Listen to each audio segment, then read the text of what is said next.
Keçmiş olsun, cavab oyunda uğurlar arzu edirəm.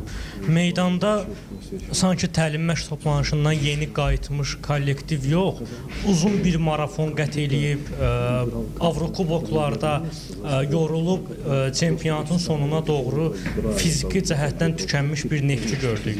Yəni, fiziki hazırlıq baxımından təlim məşq toplanışı mı yaxşı keçməmişdi, yoxsa rəqibin təzyiqinə görə komanda bu qədər erkən yoruldu? Ну, дивіться, скажу так, мені дуже тяжко відповісти, тому що коли команда перші 15-20 хвилин грає повністю переграючи суперника.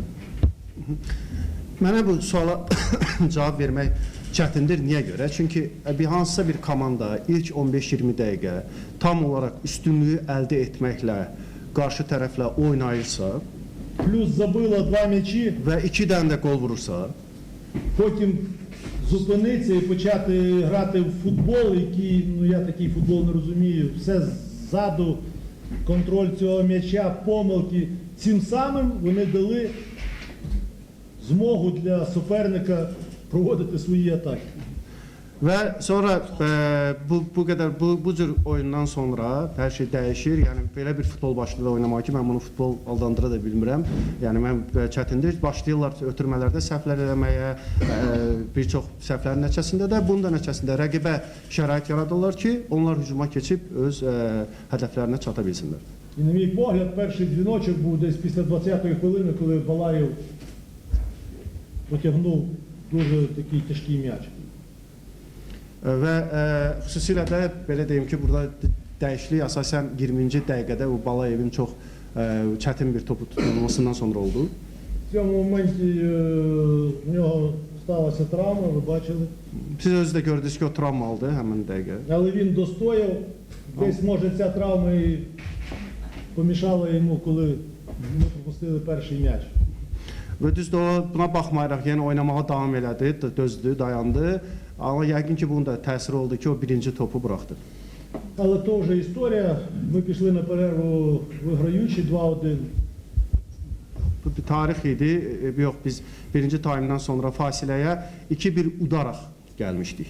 В перерві поговорили, всі були емоційно на піднятті.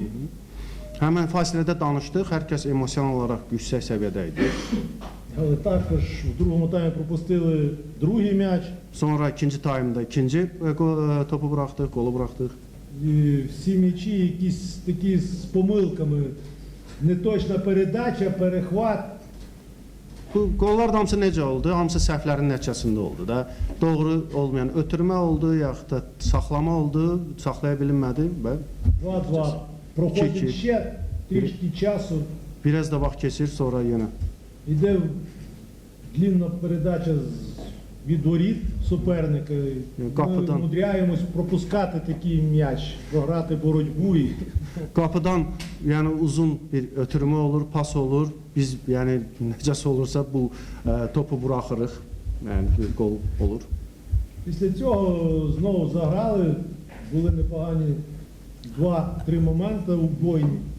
Və sonra başladıq oynamağa, bir en azı 2-3 pis olmayan orada epizodlar var idi. Особливо у Сафарова і у Абасова. Həm Abbasovda, həm də Səfərovda belə epizodlar oldu. Ми не забили, як завжди буває, зразу відповідь. Necə olur? Həmişə sən vura bilməyəndə həmişə cavabı olur da, sənə qol vururlar. Пенальті 4-2. Penalti oldu və 4-2. Тому треба сісти просто на свіжу голову, подивитися весь матч, проаналізувати і показати всі ці помилки і їх далі більше ніколи не повторювати. Ona görə də bunu oturub necə deyirlər, ayıq baxışla təhlil etmək lazımdır oyunu. Orada nəticələr çıxartmaq lazımdır ki, hansı səhvlər olubdur, onları bir-bir baxaq və bir daha o səhvləri təkrar etməyək. У футболістах я не буду говорити, тому що це буде некоректно. Futbolçular haqqında mən danışmaq istəmirəm, bu biraz korrekt yanaşma olmaz. Перш за все, це моя вина, і я не головний тренер, і ні в якому разі буду розбиратися я. Yəni birinci növbədə bu mənim günahımdır. Yəni bu mənim çünki mən baş məşqçiyəm futbolda da. Ona görə də birinci növbədə mən özümlə necə deyirlər məşğul olmalıyam. Ось така відповідь. Belə cavab verim. Çox təəssüf eləyirəm məğlubiyyətə görə, amma əslində mən fikirləşirəm ki, heç də hər şey itirilməyib. Qarşıdakı cavab oyununda sizin imkanınız var hesabı ən azından, yəni bir 3 qol vura bilərsiniz əgər yaxşı hazırlarsanız. Amma gəlin razılaşın ki, azarkeşlər çox böyük ümidlə gəlmişdilər və onları siz bu şokdan necə çıxaracaqsınız, onu indi danışmaq lazımdır. Eyni zamanda əgər cavab oyununda da nəticə istədiyiniz kimi olmasa, bu o deməkdir ki, siz Avrokuboklara erkən vidalaşırsınız komanda olaraq. Bu sizin Azərbaycan çempionatı da başlayır tezliklə. Həm çempionatdakı vəziyyətinizə, yəni start vəziyyətinizə təsir edəcəyimi və eyni zamanda sizin məşqçi olaraq mövqeyinizdə bir dəyişikliyə səbəb ola bilərmi? Yəni bu Avrokuboklardan uzaq düşsəniz, hədəfə çata bilməsəniz, siz yekunlaşa bilərmi sizin Neftçi ilə müqaviləniz? Yəni bu bir istefa mı və yaxud sizi yola salma ilə nəticələnə bilərmi? Çox sərt. Biraz. Я вас привітав, але такі запитання. Ви думаєте, що після першої поразки чи другої я зразу повинен розвернутися і піти? Belə deyim, mən sizi belə necə deyirlər təbrik elədim, amma indi belə deyim sizə, siz düşünürsünüz ki, mən 2 oyun məğlub olandan sonra arxaya dönüb getməliyəm. У мене трішки інша думка. Mən biraz fərqli düşüncədəyim. Це спорт, це футбол. Bu Я idman. розумію, історичний клуб Невчі, але після першої поразки вже говорити, підете ви у відставку чи ні. Це для мене, я ніде такого ще не бачив. Yəni bu tarixi bir klubdur, bu idmandır və birinci məğlubiyyətdən sonra mənə deyilmək ki, sən istefa verəcəksən və s. mən belə bir şey görməmişəm, yəni belə bir şey ağlıma gəlmir. Тому мені навіть нема що відповісти. Ми будемо готуватися до Nə cavab verəcəm відповіді. bilmirəm. Cavab oyununa hazırlaşacağıq. І у нас все рівно, ви можете сміятися, що завгодно говорити, але є шанс, з цією командою можна грати і можна також перемагати. Це те ж саме, що було в першій грі у Динамо Мінськ з Сіліксом. Там програли 1-0, на виїзді обіграли 1-0 і по пенальті пройшли. Ну там не говорили, щоб тренера знімали вже, тому що Сілікс програв. Ну, вибачте, але якось це некоректно. Мені дуже боляче. Я ж вам казав вчора, що від любові до ненависті це один крок. Тому я розумію, чому тут завжди такий колапс з тренерами, міняють їх дуже часто. Ви дайте тренеру попрацювати і свої думки вкласти в футболістів. Чомусь в тому чемпіонаті ніхто з вас не задав питання, може вже ви підете? Бо все було добре. Belə, bununla bağlı onu deyə bilərəm ki, birinci növbədə həm də bizim cavab oyunumuz vardı. Yəni oynasaq, əlbəttə bütün komanda olaraq oynasaq, udada bilərik. Bəlkə də sizə gülməli gəlir, bəlkə də biraz qeyri-ciddi yanaşırsınız, amma bu mümkün olan bir şeydir. Belə bir şeylər baş verir. Məsələn, elə Dinamo'nun özünü götürək, bilirsiniz ki, bu seleksiyon oynayanda birini uduzdu, birini uddu növbəti oyunda, sonra penalti nəticəsində keçə bildi də, gəldi ikinci təsnimat mərhələsinə. Ona görə də onu birinci oyun uzanda kimsə onların trenerlərini deməmişdi ki, baş məşqçiyə ki, sən niyə istifa vermirsən, niyə getmirsən. Düşünürəm bu cür sualların verilməsi, bu cür yanaşma korrekt deyil, doğru deyil. Dünən də demişdim ki, hər zaman ki, sevgidən nifrətə cəmisi bir addımlıq yoldur. Və ümumiyyətlə, trenerlərlə, məşqçilər olan kollaps, yəni o nə zaman baş verir? Tez-tez onlar dəyişəndə. Bu, yaxşı nəticələri gətirib çıxartmır. Ona görə də imkan yaratmaq lazımdır ki, məşqçi işləsin, öz düşüncələrini həyata keçirə bilsin, oyunçularla vaxt keçirsin və onları icra edə bilsin. Yəni, əvvəl də olmuşdu bizdə, udurduqda, keçən mövsümdə də, onda niyə bu şeylər deyən yox idi? Ona görə də belə bir düşüncəm yoxdur. Sualınıza cavabı bu cürə verə bilərəm. Geçmiş olsun. Sevgi renkli Mücahit arasında bu mesafede yoktur.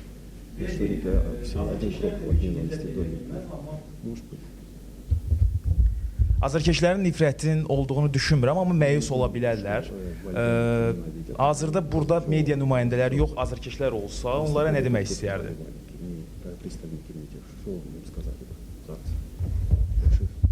Я б сказав би, що це футбол і таке буває. Mən onlara deyərdim ki, bu futbolda belə şeylər olur. Назвіть мені команду, яка завжди всюди виграє. Belə bir dənə mənə komanda deyin ki, hər zaman hər yerdə udur. Ну, це дивно. Yəni bu Ми qəribə. всі люди, ми Adamıq hamımız, також, insan. як і ви на своїй роботі, робите помилки, то вас що, треба звільняти зразу? Siz də öz işinizdə bəzi xətalarınız olur, səhvləriniz olur. Olan kimi dərhal işdən çıxartmaq lazımdır adamı. Не бачу навіть сенсу на цю. Yəni burada bir məna da görmürəm bu mövzuda danışmağa. Axşamınız xeyir olsun. Və sizi təbrik edirəm. Siz də bizimlə bilirsiniz mətbuat. Xəzər televiziyasından proqram. İlk öncə Cənab Hindurda deyilmək istəyirəm ki, siz bizi tələsdiniz, bildirdiniz təbrik eləməyə. Amma biz də çox ümid edirdik ki, biz də tələsək təbrik eləməyə. Amma ümid edirik ki, biz gələn həftə gec olsa da sizi təbrik eləyən ən azından güc olmasın. Məcazi mənada başa düşün, Neftçi bu günləri öz rənglərinin haqqını verdi. İlk 10 dəqiqədə ağartdı hər kəsin üzünü, daha sonra qaraltdı. Yekun olaraq Minski keçək ümid edirik, üzümüzü ağardın. Ondan sonra Praqa ilə qarşılaşmada ağ neftçi görəcəyik, yoxsa qara neftçini?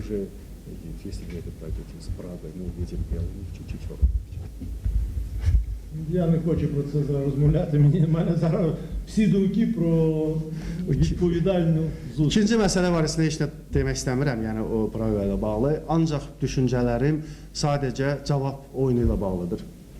Брага то вже інший рівень. Praqa artıq bilirsiniz ki, başqa bir səviyyədir. Fərqli səviyyədir.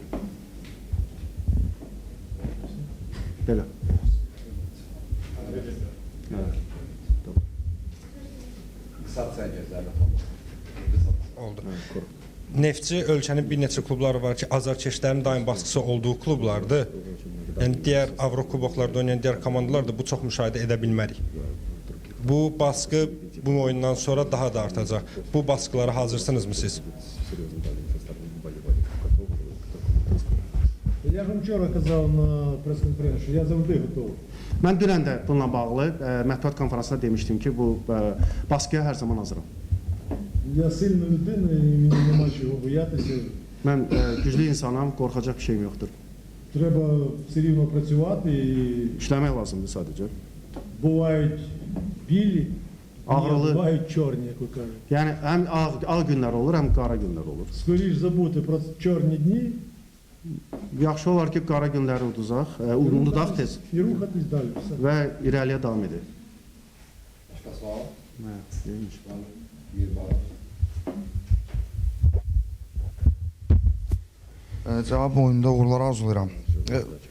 İlk 10 dəqiqədən sonra Neftçinin ümumiyyətlə yarım müdafiə xəttində nə yaşandı? Komanda necə pressing eləməli idi? Əsasən Klinsmann, Emin Mahmudov. Yəni yarım müdafiə xəttində bu qədər boşluq nədən irəli gəlirdi? Və əlavə olaraq da bir sual verim ki, Cənab Verindov bildirirdi ki, 8 nömrə mövqeyinə oyunçu lazımdır. Məhz bu boşluğu doldurmaq üçün mü istəyir həmin o 8 nömrəni? Yəni vacibdir ki, bu cür boşluqlar olmasın. Müdafiəni və belə də yarım müdafiəni birləşdirəcək bir adama ehtiyac var. Про це можна дуже довго говорити. Я ж кажу, треба спочатку сісти, подивитися повністю гру. Bunun barəsində çox danışmaq olar, amma birinci növbədə oturub oyuna baxmaq lazımdır. І побачити, що у нас не вийшло. Və görməliyik ki, bizdə nə alınmadı, onu təhlil etməliyik. Те, що я з вами згоден, що після 20-ї хвилини десь трошки не так, як хотілося б ми проводили цей пресинг. Və mən bəlkə bu barədə sizinlə razıyam ki, 20-ci dəqiqədən sonra biz o istədiyimiz pressingi eləyə bilmədik, yəni gözlədiyimiz. Тому і почали появлятися моменти у наших воріт. Və ona görə də belə bir situasiyalar, vəziyyətlər yarandı. Ну, щось зараз говорити дуже важко, я ж говорю, треба переспати і Bəli, dediyim kimi çox çətindir. Sadəcə nədir? Yatıb yuxu almaq lazımdır, ayıq başla. завжди після таких ігор можна наговорити багато чого. Belə oyunlardan sonra hər zaman çox şey danışmaq olar. Краще промовчати. Amma ən yaxşısı heç nə deməməkdir. Зробити висновки і рухатись далі. Nəticə çıxarıb irəli getmək lazımdır.